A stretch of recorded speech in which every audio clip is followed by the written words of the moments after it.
Ben ritrovate e ben ritrovati, una nuova mattinata dedicata agli argomenti di approfondimento di 7 in punto. Cominciamo con l'economia, parleremo anche più avanti con la conduzione di Antonella Prigioni di politica, ma anzitutto concentriamoci su un argomento che crediamo sia di interesse generale, cioè l'ambito del lavoro. E per parlarne è venuto a trovarci questa mattina, lo ringraziamo di essere con noi, Nicola Gianesin, CEO di Gianesin Canepari e Partners.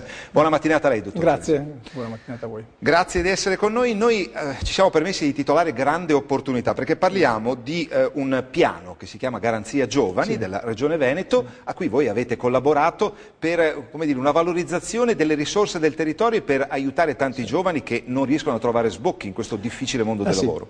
Sì, è vero, una grande opportunità, purtroppo forse non sufficientemente conosciuta, e quindi vi ringrazio della disponibilità anche di poterne parlare qui, perché appunto questo è un progetto che nasce a livello europeo, cioè il fenomeno dei giovani che non studiano, non lavorano, non stanno facendo formazione orientata al lavoro, purtroppo è in grande crescita.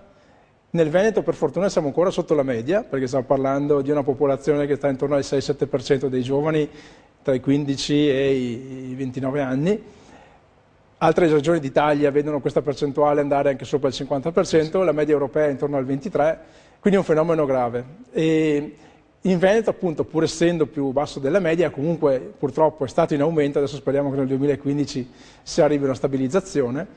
E quindi l'iniziativa che abbiamo immaginato è una delle tante, perché altre iniziative simili si sono sviluppate anche in altre regioni, che combina l'iniziativa della Regione Veneto, che canalizza questi fondi europei e promuove questa iniziativa, degli enti formativi, come può essere in questo caso l'ITIS Max Planck di Villorba, nello specifico, ma possono essere anche istituzioni universitarie, società private accreditate, come un altro nostro partner che si chiama Magnolia e che è accreditato presso la Regione Veneto. Ecco, il nostro ruolo nel nostro mestiere di lavoro con le imprese, di formazione sia a livello manageriale che operativo, è stato quello di definire dei percorsi. Noi per il nostro lavoro siamo in contatto continuo con imprese del territorio e cerchiamo quindi di capire quali sono i profili di cui hanno bisogno. Sulla base di questo ragionamento abbiamo messo a punto un percorso formativo e abbiamo individuato 8 aziende che hanno dato disponibilità a ospitare questi giovani, che quindi potranno avere un percorso d'aula e poi soprattutto un'esperienza pratica. Il tutto finanziato dai fondi europei che sono canalizzati tramite la Regione. Quindi mi pare una buona esperienza concreta di avvicinamento dei giovani al mondo del lavoro. Sai, è un argomento in cui ci siamo permessi di insistere molto, cioè questa mancanza di una catena virtuosa che possa congiungere il mondo della formazione, dunque della scuola, e il mondo della produzione. Sì. Ecco, questo è uno dei temi, diciamo, storici, se vogliamo, no? Che in qualche modo hanno limitato a volte la possibilità dello sviluppo, non tanto sulle produzioni tradizionali, no? Dove il nord-est è molto forte, ma sulle quelle produzioni che richiederebbero maggiore integrazione tra università, ricerca e sistema produttivo. Ecco, questo appunto è un esempio concreto, è un esempio che speriamo possa costituire, no? Uno dei primi casi con cui poi estendere, no? Perché questo primo percorso poi si può clonare, tra virgolette, su altre tipologie di istituzioni formative, oppure si possono arricchire i percorsi. Diciamo che il dialogo virtuoso dovrebbe essere una comunicazione più forte, no? Tra il sistema della produzione, i sistemi formativi e gli altri interlocutori, come possiamo essere anche noi, che facilitano questo dialogo, cucendo su misura, no? Dei percorsi formativi che sono adeguati al tessuto imprenditoriale della nostra regione. Qual è l'ambito produttivo nello specifico che riguarda questo tipo di progetto? Diciamo che questo percorso, essendo poi stato promosso anche da un istituto che ha una formazione di tipo tecnico, quindi un istituto tecnico industriale, l'abbiamo definito nell'ottica di formare dei tecnici che possono aiutare le imprese ad adottare le logiche dell'organizzazione snella, quindi le logiche dell'eccellenza organizzativa, che si basa sul modello della Lean Production, del sistema produttivo Toyota, e quindi di fatto un sistema che ben si adatta, pur essendo concepito in aziende di molto grandi, ben si adatta anche al tessuto imprenditoriale nostro, di aziende medio-piccole più reattive, perché ancora di più aiuta questa impresa a focalizzarsi sul valore per il cliente e a togliere, eliminare e ridurre tutte quelle attività che questo valore non generano e quindi vengono poi classificate come sprechi, attività che non generano valore e che però assorbono risorse. Quindi l'obiettivo è formare queste figure professionali che possono diventare immediatamente utili nelle imprese in cui vanno a fare lo stage. Lei ha parlato di 8 aziende. È un numero basso, elevato? Era il numero in cui dovevate contenere, diciamo, il numero di proposte da inoltrare? Nel senso, la domanda vorrebbe essere questa: c'è un interessamento, una sensibilità da parte delle realtà produttive del territorio? Perché si parla tanto di internazionalizzazione, ma qualcuno ha detto che il nostro tessuto produttivo, costituito soprattutto da piccole e medie imprese, non sempre può cogliere certi aspetti di questa globalizzazione che ormai esiste. Certo. Allora, diciamo che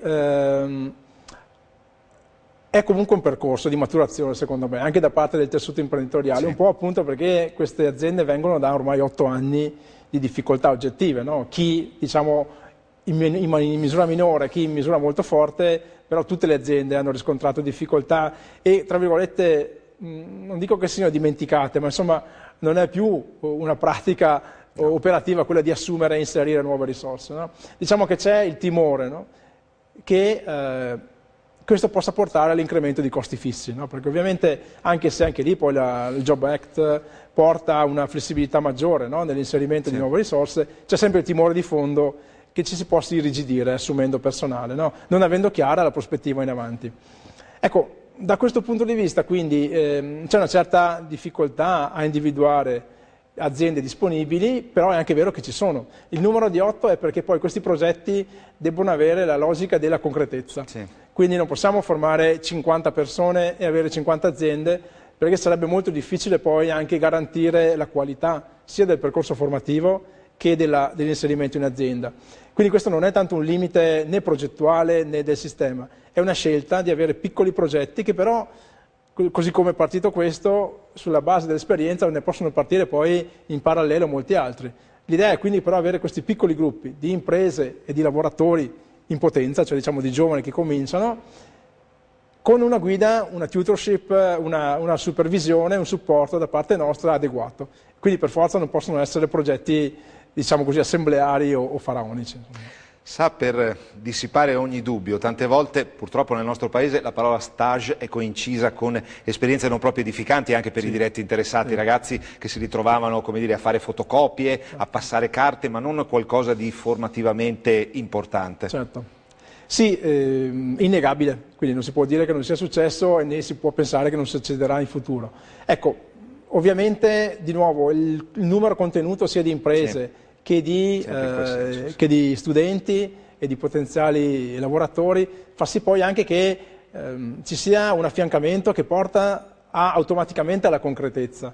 Poi se vogliamo anche l'intensità del percorso, perché non stiamo parlando di uno stage di 2 o 3 settimane che magari anche per aziende che hanno la volontà di utilizzare bene le persone rende difficile pensare di fare qualcosa di utile in poche settimane, perché solo che il giovane prenda confidenza col contesto organizzativo e sono già finite, no? Quindi magari a volte le fotocopie sono diventate il male minore, no? Però di sicuro in questo contesto non sarà possibile, perché sia la logica di selezione, di impostazione del percorso, la supervisione da parte della regione e di conseguenza anche la lunghezza dell'intervento appunto garantiscono che la qualità del percorso sia adeguata. Sa, tutto è partito, nel senso della sua chiarissima esposizione. Lei ha parlato di fondi europei, cioè quando noi parliamo di momenti di crisi congiunturale, crisi economica, tante volte ci si riferisce ovviamente alla mancanza di disponibilità finanziaria. Esistono comunque delle possibilità a livello di Unione Europea e si tratta di andare a prenderli e a capire dove sono. Sì. Ecco, questo è un altro problema della nostra, diciamo così, struttura, no? Cioè noi siamo sottorappresentati nella comunità europea, siamo contributori netti, l'Italia dà più di quello che riceve, no? Quindi questa è una follia se vogliamo, no? Ci sono regioni, non il Veneto, ma altre regioni che non spendono nemmeno tutto quello che potrebbero, per cui poi c'è un meccanismo sano visto dalla comunità europea che tu meno spendi, meno ti do ovviamente, perché se io ti do 100 e tu spendi 40, l'anno prossimo ti darò 40, perché i 60 che non spendi tu giustamente li diamo a chi. Quindi da un lato abbiamo di fatto quindi una difficoltà, perché? Perché le nostre istituzioni sono molto frammentate, no? Non abbiamo, come invece hanno spesso le realtà tedesche o francesi, una capacità di lobbying in comunità europea e, se vogliamo, anche una capacità progettuale adeguata per portare a casa tutte le risorse che si potrebbe. Però è anche vero che arrivano un po', no? E quindi già noi, se riuscissimo a utilizzare tutte quelle che già oggi ci sono, non solo in Veneto ma in tutta Italia, sicuramente sarebbe un aiuto, no? Un aiuto ulteriore all'incremento della produttività a livello di sistema produttivo.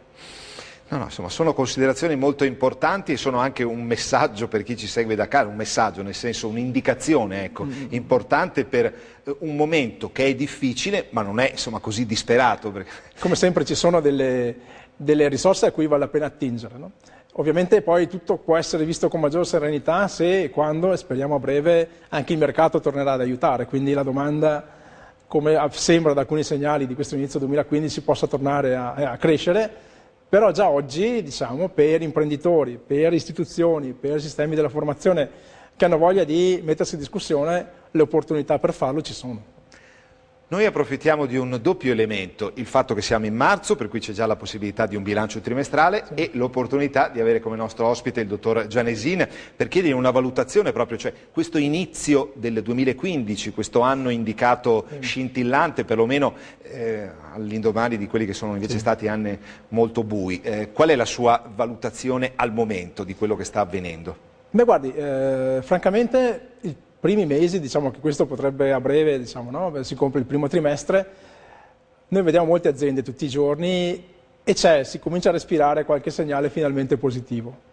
È anche vero che c'è un contesto macroeconomico che è più favorevole, no?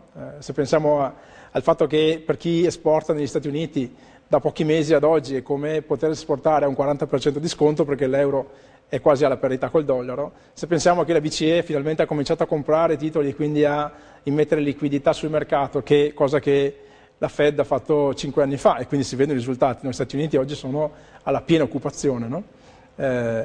Se si vede che il prezzo del petrolio rimane basso, insomma ci sono una serie di elementi al contorno che fanno sì che possiamo immaginare che se non sarà proprio l'anno scintillante, sarà comunque un anno in cui si comincerà a vedere un cambio di tendenza nel 2015. Senta, ci permettiamo di farle una domanda un po' scomoda. Questo è un anno per il Veneto, crediamo, molto importante, per due grandi appuntamenti, le elezioni regionali e l'Expo.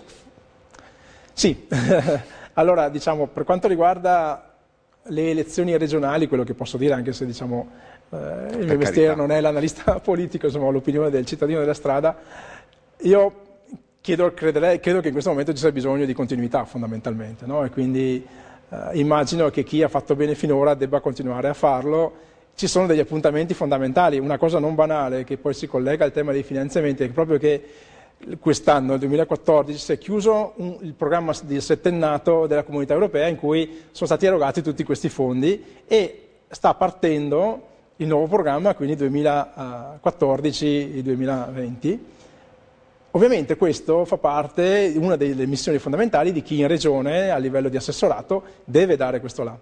E quindi immaginiamo, la speranza che abbiamo tutti è che parta, diciamo, all'interno dell'amministrazione che è in scadenza, ma se dovesse, diciamo, ulteriormente posticiparsi, quello che pensiamo è che ci debba essere sicuramente un sistema politico che nella continuità è in grado di far ripartire molto velocemente, cioè non possiamo permetterci di star fermi per 6 mesi ad aspettare queste risorse di cui il tessuto ha molto bisogno. Quindi quello è un tema. Sulla parte Expo è una grande opportunità. Come sempre è anche poi difficile, no? Per le piccole realtà che sono nel nostro tessuto agire da sole, no? Per cui vedrei bene come in effetti è nato il sito, no? Anche del Veneto, che ci siano delle iniziative che puntano ad aggregare gruppi di imprese per filiera, per territori, per eccellenze, perché poi la presenza ad Expo sia visibile, no? La singola impresa non è visibile in un contesto così grande, un gruppo di imprese può essere invece molto visibile e portare a casa benefici reali. Sa, per chiudere un po' il cerchio, tante volte nei proclami, detto senza offesa, di molti politici, c'è questa parola, fare sistema. Ma nel nostro Veneto, questo riuscire a fare sistema, quanto è stato difficile o quanto si è realizzato o non realizzato? È un tasto dolente, no? In effetti, che è legato un po', se vogliamo, anche alla difficoltà di avere rappresentatività in contesti internazionali, no? Ne parlavamo anche stamattina in un altro momento, ma di fatto noi siamo di fondo generatori di imprese, no? Sì.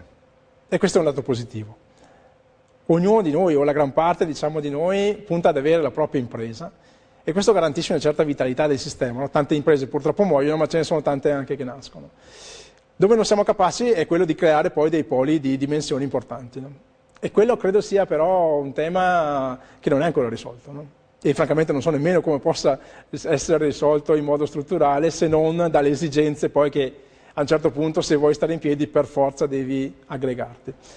Però è un punto ancora aperto, ecco, non ci sono ricette, è una strada comunque obbligata. Ci sono per esempio adesso sempre dei contratti nuovi, tipo il contratto di rete, che facilita l'aggregazione, però come sempre non è un problema legislativo, è un tema culturale, no? Non siamo abituati a fare squadra, siamo di fondo ancora degli individualisti, siamo ancora persone che pensano di essere più bravi degli altri a fare le cose, no? Che ha un lato positivo, come abbiamo detto, ma in un contesto mondiale rischia di essere un limite. Rischiamo di rimanere dei piccoli sarti, molto bravi a fare piccole eccellenze, con le quali però non si può governare la crescita di un paese. Così, con tutto il rispetto per la categoria dei sarti, che anzi rispettiamo assolutamente, perché magari ci fossero ancora gli artigiani che c'erano una volta, si dice. Ecco, anche questo fatto di cultura e di formazione, cioè tante volte noi ci troviamo di fronte a degli amministratori che non hanno proprio gli strumenti per affrontare questioni che sembrano molto più grandi di loro. Sì, in questo senso anch'io adesso fatico a esprimere giudizi, no? Non è tanto il mio mestiere, però sì, cioè io credo che questi filoni così complessi richiedano una governance o comunque una supervisione in cui anche l'ambito regionale è piccolo. Secondo me in effetti la competizione di territori fa sì che comunque si debba arrivare a ragionare per macro entità, no? Quindi è un'evoluzione in effetti, è un'evoluzione che deve avvenire, perché altrimenti appunto il piccolo campanile non porta a nulla. Però ripeto, siamo ancora molto distanti da questo. Facciamo fatica semplicemente a mettere insieme anche due associazioni di categoria che distano 20 km. Questo è il tema grave. Sì, è un po' il guaio dell'Italia, questo suo non riuscire a sprovincializzarsi dall'ultimo comune come abitanti della terra più remota del nostro paese fino a Roma. Sì, che dovrebbe essere, no, la combinazione in realtà, no? Perché non è che dobbiamo diventare come i tedeschi o come i francesi, noi dobbiamo tenere le nostre peculiarità, che sono molto forti, però dovremmo riuscire a costruire un sistema di canalizzazione di questo valore sviluppato di fatto da associazioni in collaborazione con un modello politico che appunto però non può essere solo quello regionale, che riesca poi a fare, diciamo così, da creatore di un contesto all'interno del quale poi le singole imprese possono muoversi, no? Una considerazione conclusiva. Noi chiediamo venia al nostro gentilissimo ospite, il dottor Nicola Gianesin, per averlo fatto non divagare, ma insomma allargarsi come tempo. Lo faccio volentieri, solo che di questo ne siamo estremamente grati. Una sfera di cristallo. Sì, magari potessimo averla. Per concludere, torneremo all'inizio della nostra conversazione. Lei ha parlato di un progetto inserito nel piano Garanzia Giovani per formare dei tecnici Lean. Ecco, vogliamo precisare questa parola scritta L-E-A-N? Benissimo. Ecco, in inglese, diciamo, Lean si traduce appunto dall'inglese nell'ottica snello, no? In qualche modo. Da dove nasce? Nasce dal modello produttivo Toyota. Quindi nasce in Giappone, anche se poi ha una dicitura inglese. E fondamentalmente non dobbiamo pensare che sia un modello così distante, perché pur essendo nato appunto, no, in contesto dei paesi orientale, è diventato uno standard dell'eccellenza manifatturiera a livello internazionale. E non è più ormai solo un appannaggio delle grandi, anzi è diventato ormai un sistema che può essere applicato anche alle piccole e medie imprese. Si basa di fatto appunto sulla focalizzazione, sulla generazione massima di valore per il cliente e su una forte attenzione a togliere tutte quelle attività che questo valore non creano, no? Quindi costringe l'azienda a un ripensamento molto molto forte, peraltro però fornendo non teoria ma strumenti anche molto concreti. Quindi l'altra cosa bella di questo approccio è che è applicabile. Non è aria fritta, diciamo così, non è accademia, ma sono una cassetta di attrezzi molto concreti che qualsiasi impresa, anche una impresa di servizi, l'abbiamo applicato anche in via sperimentale al comune di Villorba, in un dipartimento, diciamo, del comune. Quindi anche aziende non immediatamente connesse col profitto o con la trasformazione fisica possono far tesoro di questo approccio. Ormai è abbastanza diffuso, si vede sui giornali, no? Si ascoltano casi. Ecco, quello che posso dire è agli imprenditori, ai manager, ai dirigenti di pubblica amministrazione che vogliono affrontare questa tematica, posso sicuramente garantire che non è pura teoria. Dietro a questa logica c'è della sostanza che può aiutare molto il sistema del Nord-Est. E questo completa in maniera esemplare questa esauriente conversazione e descrizione da parte di Nicola Gianesin, CEO di Gianesin Canepari e Partner, che è venuto a parlarci appunto di questo progetto per la formazione di tecnici Lean. Grazie dottor Gianesin e buon lavoro. Grazie.